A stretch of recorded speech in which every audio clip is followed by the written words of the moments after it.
अच्छा, but divisional algorithm हम देखेंगे। डिविजनल एल्गोरिथम एक्चुअली ये कब ये कॉन्सेप्ट जनरेट होता है जब हम किसी दो इंटीजर को डिवाइड करते हैं। इस तरह कि एक इंटीजर कोई भी इंटीजर हो सकता है, जबकि दूसरा इंटीजर जो कि एज अ डिवाइज़र के तौर पे यूज़ हो रहा है वो पॉजिटिव इंटीजर होता है।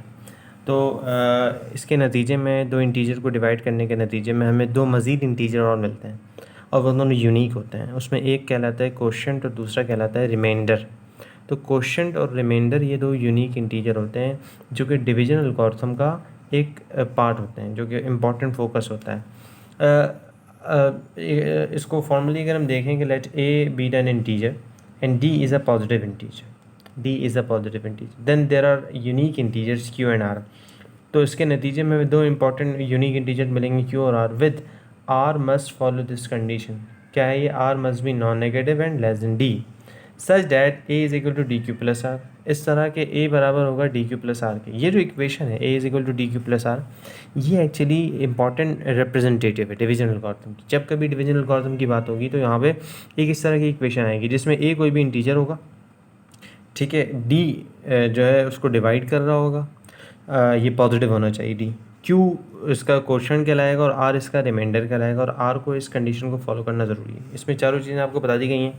डी डिवाइज़र कहलाता है, ए डिवाइडेंड कहलाता है, क्यू कोशेंट कहलाता है और आर रिमाइंडर कहलाता है। क्यू को हम ए डिवाइड्स बी से रिप्रेजेंट करते हैं और इस तरह से फाइंड आउट भी किया जा सकता है, ए डिवाइड्स डी।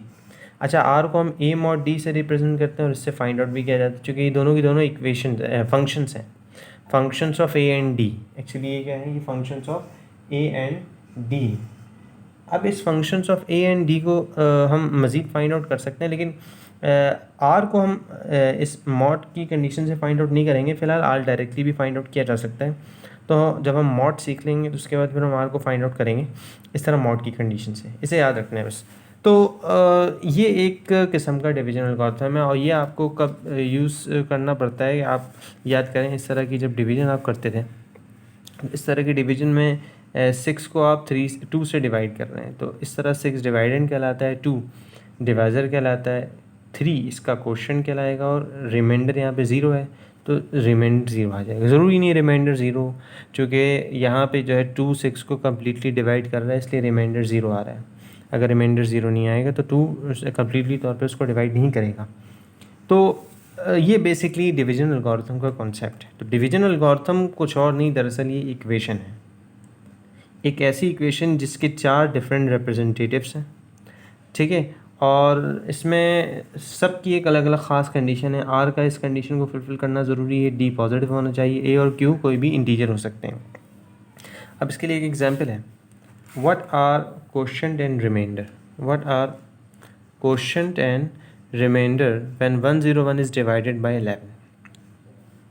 तो इसमें दो नंबर को डिवाइड कर रहे हैं और पूछ रहे हैं कि अगर 101 को 11 से डिवाइड किया जाए तो बताएं कोशेंट और रिमाइंडर क्या आएगा। तो अब इसको हम डायरेक्टली डिवीजन एल्गोरिथम से फाइंड आउट कर सकते हैं, बजाय इसको डिवाइड करें तो डिवाइड करने के बजाय डिवीजन एल्गोरिथम हम यूज़ कर सकते हैं। अब डिवीजन एल्गोरिथम आपको ये प्रूफ दे रहा है कि अगर आपको ए और डी पता है तो आप वहाँ से क्यू और क्यू के बाद फिर आर को फाइंड आउट कर सकते हैं। अब इसको कैसे किया जाएगा? देखें, क्यू को फाइंड आउट करने का भी मैंने बताया था आपको कि ए डिवाइड्स डी। अच्छा, ये चीज़ क्या है? ये एक ब्रैकेट नहीं है, जस्ट ये एक फंक्शन है। इस फंक्शन को कहते हैं फ्लोर फंक्शन।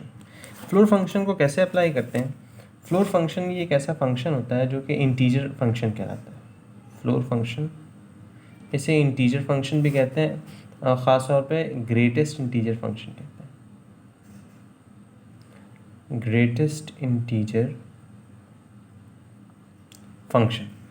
और इसकी रिप्रेजेंटेशन ये होती है कि किसी भी रियल नंबर पे ये अप्लाई होता है, where X is any real number. इसका रिज़ल्ट इंटीजर आता है, but that integer is less than equal to the X and greatest of all other integer. इसका क्या मतलब है? इसका मतलब ये है कि मिसाल के तौर पे अगर मैं 2.5 यहाँ पे लिखता हूँ और 2.5 का मैं फ्लोर निकालना चाहता हूँ, तो 2.5 का फ्लोर क्या आएगा? कोई इंटीजर आएगा।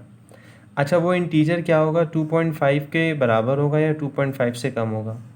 बराबर की सूरत उस वक्त होती है जब 2.5 इटसेल्फ कोई इंटीजर हो। तो 2.5 इंटीजर तो नहीं है, तो इससे कम इंटीजर हो। अब इससे कम कितने इंटीजर हैं? इससे कम तो बहुत सारे इंटीजर हैं, 2.5 से कम 2 है, 1 है, 0 है, फिर नेगेटिव इंटीजर्स हैं सारे के सारे। लेकिन इन तमाम के तमाम इंटीजर में जो सबसे ग्रेटेस्ट होगा उस वैल्यू को हम यहाँ पे कंसीडर करेंगे। तो मुझे पता है 2.5 से छोटा ऐसा इंटीजर जो कि तमाम इंटीजर में बड़ा हो वो क्या है, वो इटसेल्फ 2 है। सो इसका फ्लोर क्या हो जाएगा, 2.5 का फ्लोर बिकम्स 2। इसी तरह 7.5 का फ्लोर बिकम्स 7। ठीक है, 4 का फ्लोर, चूँकि 4 इटसेल्फ इंटीजर है तो फ्लोर इटसेल्फ 4 आएगा। अच्छा, इसके बरक्स एक और फंक्शन होता है that is called ceiling function. अच्छा, सीलिंग फंक्शन फ्लोर का रिवर्स होता है।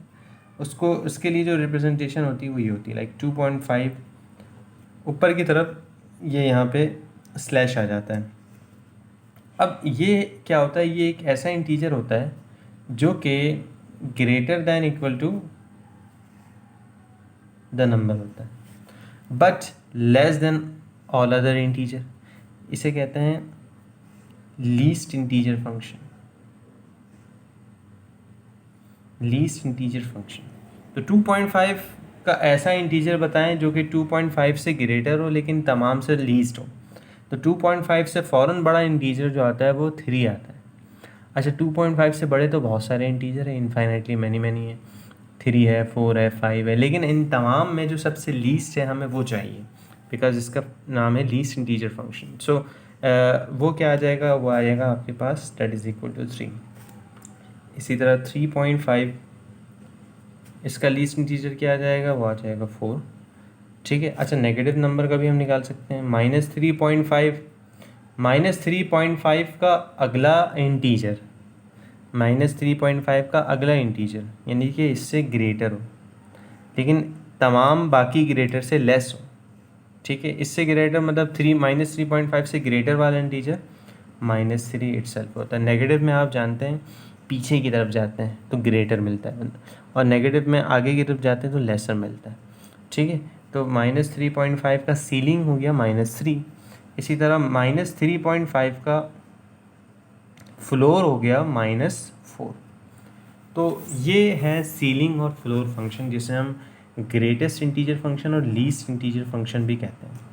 अगर कोई इंटीजर हो, चाहे नेगेटिव हो चाहे पॉजिटिव हो, तो उसका सीलिंग और उसका फ्लोर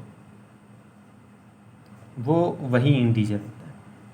चूँकि ये इटसेल्फ इंटीजर फंक्शन है तो ये इंटीजर को चेंज नहीं करता बल्कि रियल नंबर और डेसिमल नंबर को चेंज करता है, फ्रैक्शनल नंबर भी हो सकता है। ये एक सिंपल कॉन्सेप्ट है इंटीजर फंक्शन के, जिसमें दो तरह के इंटीजर फंक्शन होते हैं, फ्लोर फंक्शन और ceiling function.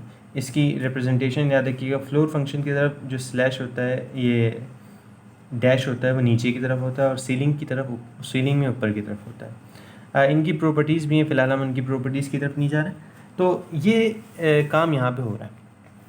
A divides D, ये actually floor of A upon D, floor of A upon D। अच्छा, A डिवाइड्स D आपको देता क्या है, आया आपको Q देगा। तो सबसे पहला काम आपने क्या करना है, जब आपको दो नंबर प्रोवाइड किए जाएँ और आपको क्वेश्चन और रिमाइंडर फाइंड आउट करना हो तो सबसे पहले आप उसका क्वेश्चन निकालना है बाय यूजिंग दिस कंडीशन। तो यहाँ पे यही काम हुआ है। आपने क्या कहना, what are question and remainder when 101 is divided by 11। 101 और 11 को जब हम डिवाइड करेंगे तो 101 डिवाइड हो रहा है और 11 डिवाइड कर रहा है, इसका मतलब 101 ये A होगा और 11 D होगा। ठीक है, सो ये बता दिया यहाँ पे 101 is A, 11 is D। Now Q equal है A डिवाइड्स D और जो कि इक्वल है floor of A upon D के। अच्छा, A अपॉन D का मतलब 101 डिवाइडेड बाय 11। 101 डिवाइडेड बाय 11, इसको अगर आप कैलकुलेटर से डिवाइड करें तो 9.18 समथिंग वैल्यू आएगी। ये आप सिंपल आप कर सकते हैं। उसके बाद इस 9.18 का फ्लोर निकालना है। फ्लोर मैंने आपको बताया है ऐसा इंटीजर जो कि लेस देन 9.18 आएगा लेकिन वो तमाम लेसर से सबसे मोस्ट ग्रेटेस्ट होगा। 9.18 से छोटे इंटीजर तो बहुत सारे हैं, 9 है, 8 है, 7 है, 6 है, 5 एंड 4 एंड ऑनवर्ड इस तरह चल रहा है, लेकिन इन तमाम में सबसे बड़ा कौन सा है, ग्रेटेस्ट है 9। सो इस तरह Q की वैल्यू आ जाएगी 9। तो सबसे पहला काम आपने क्या करना है, Q फाइंड आउट करना है। तो आप ये नेक्स्ट स्टेप में आपने क्या करना है, R निकालना है। अच्छा, R यहाँ पे मॉडुलस के वे में निकाला गया है लेकिन ये थोड़ा सा क्रिटिकल है, जब हम मॉड पढ़ लेंगे तो हम इस पर बात करेंगे अपनी। फ़िलहाल हम आर को डायरेक्टली निकालना सीखेंगे। वो कैसे निकालेंगे, ये आपने क्यों निकाल लिया। नेक्स्ट आपका जो फैक्टर होगा वो आर होगा, और आर के लिए आप जानते हैं कि आर का मैंने बताया था कि इस रिज़ल्ट को फॉलो करना ज़रूरी है आर का, तो ये रिज़ल्ट फॉलो होगा आर में, ठीक है। तो R must be non negative और लेस देन डी। डी क्या है आपका 11 है, इसका मतलब आर एक ऐसा नंबर होगा जो 11 से लेस होगा और 0 या 0 से ग्रेटर होगा। नाउ इसके लिए हम क्या कर सकते हैं, देखें इसके लिए एक डायरेक्ट वे होता है आर को फाइंड आउट करने का। आपके पास ए है 101, अच्छा आपके पास डी है 11, आपने क्यू फाइंड आउट कर लिया वो है 9। अब इन तीनों को आप जो डिविजनल एल्गोरिथम की इक्वेशन है A is equal to D Q plus R में सब्सटीट्यूट कर दें। ए क्या है आपके पास 101 इज़ इक्वल टू डी आपके पास है 11, क्यू आपके पास आया 9, अब बचा आर। अब आप इक्वेशन को सेटिस्फाई कराएं, 11 9 ज़ा 99, बचा क्या कि इसमें कौन सा ऐसा इंटीजर सब्सटीट्यूट करें जो कि 101 प्रोवाइड करें। तो हम ये जानते हैं कि अभी 2 लिखने से ये बात हो जाएगी। अच्छा एक दफ़ा ये लिखने के बाद इक्वेशन तो सेटिस्फाई हो गई, ये भी चेक कर लेना है कि क्या ये 2 उस कंडीशन को सेटिस्फाई कर रहा है नहीं कर रहा। R must be non negative and must be less than D. अच्छा डी 11 है, 2 11 से छोटा है और 2 आमतौर पे नॉन नेगेटिव भी, इसका मतलब ये 2 सही है। सो आर बिकम्स 2, आर की वैल्यू क्या आ गई। तो ये आर को डायरेक्टली फाइंड आउट करने का एक वे, इक्वेशन को सेटिस्फाई करा देते हैं। तो इस तरह डिवीजन एल्गोरिथम की इक्वेशन को यूज़ करके हम 2 इम्पॉर्टेंट फैक्टर, एक कोशेंट और दूसरा रिमाइंडर को फाइंड आउट कर सकते हैं, ठीक है। तो यहाँ पे यही काम किया, R is equal to 2 and Q is equal to 9। Now next problem is if -11 is divided by 3। अगर -11 को 3 से डिवाइड किया जाए तो -11 डिवाइड हो रहा है, सो ए बिकम्स -11 और 3 जो है डिवाइड कर रहा है, D is 3, D must be positive, यहाँ पे पॉजिटिव है, ये बात याद रखना है। तो हम ये जानते हैं A is equal to D Q plus R, A becomes है ए बराबर होता है डी क्यू प्लस आर। अच्छा सबसे पहला काम आपने क्यू फाइंड आउट करना है। क्यू फाइंड आउट करने के लिए अगेन आपने डिविजनल एल्गोरिथम अप्लाई कर आपने फंक्शन अप्लाई कर लेना है। अच्छा क्यू आप जानते हैं क्या है, Q is actually A upon D और इसका फ्लोर। अच्छा ए क्या है आपके पास भाई, ए है आपके पास -11 डिवाइडेड, डी क्या है आपके पास 3, ए है -11 और डी आपके पास आया है यहाँ पे 3। सो इसको डिवाइड करें आप, -11 को आप जब 3 से डिवाइड करेंगे तो 3 3 ज़ा 9 2 और 20 3 6 18, इसका मतलब 3.6 समथिंग वैल्यू आएगी और माइनस साइन के साथ आएगा चूँकि माइनस साइन है यहाँ पे। अब -3.6 का फ्लोर, मैंने आपको बताया था फ्लोर होता है ग्रेटेस्ट इंटीजर फंक्शन, बट ये ग्रेटेस्ट किस रिस्पेक्ट से होगा, चूँकि ये नेगेटिव है। तो -3.6 का जो इंटीजर होगा n which is less than equal to -3.6, -3.6 से छोटा इंटीजर क्या है, -4। तो इसका मतलब ये है कि -3.6 का फ्लोर आ जाएगा -4। सो दिस इज़ माइनस, इसका मतलब q की वैल्यू आ गई -4। जब आपके पास q आ गया, अब आर निकालना मुश्किल नहीं है, सिंपल उसी टेक्निक को अप्लाई करें जो कि पिछली प्रॉब्लम में किया था। So here q is -4। अब ये आ रही है आपके पास equation, -11 a is equal to D Q plus R है, this is -11 is equal to 3 है आपका डी, क्यू की जगह -4 पुट कर दिया तो 3 4 ज़ा 12, लेकिन क्यू -4 और 3 4 ज़ा -12 हो जाएगा। तो -11 है इज़ इक्वल टू -12। अब यहाँ पे राइट में आर की जगह क्या सब्स्टिट्यूट करें कि इक्वेशन सेटिस्फाई हो जाए, ऑब्वियस है 1 आएगा। अब चेक करना है क्या कि आर जो है 1 है, क्या ये इस कंडीशन को फॉलो कर रहा है, यस फॉलो कर रहा है, चूँकि R must be non negative होना चाहिए, 1 नॉन नेगेटिव है, और लेस देन डी होना चाहिए, डी से मुराद यहाँ पे डी 3 है तो 3 से छोटा है 1, इसका मतलब q है -4 और r है 1। तो इस तरह इस डिवीजन एल्गोरिथम को यूज़ करके आप जो 2 इम्पॉर्टेंट फैक्टर हैं किसी 2 नंबर के डिवाइड करने पे फाइंड आउट किए जाते हैं, वो आप फाइंड आउट कर सकते हैं। The first one is quotient and the another one is remainder. Finally यहाँ पे जो एक पॉइंट है वो है integer a is divisible by integer d if and only if r is zero when a is divided by d. a is divisible by integer d.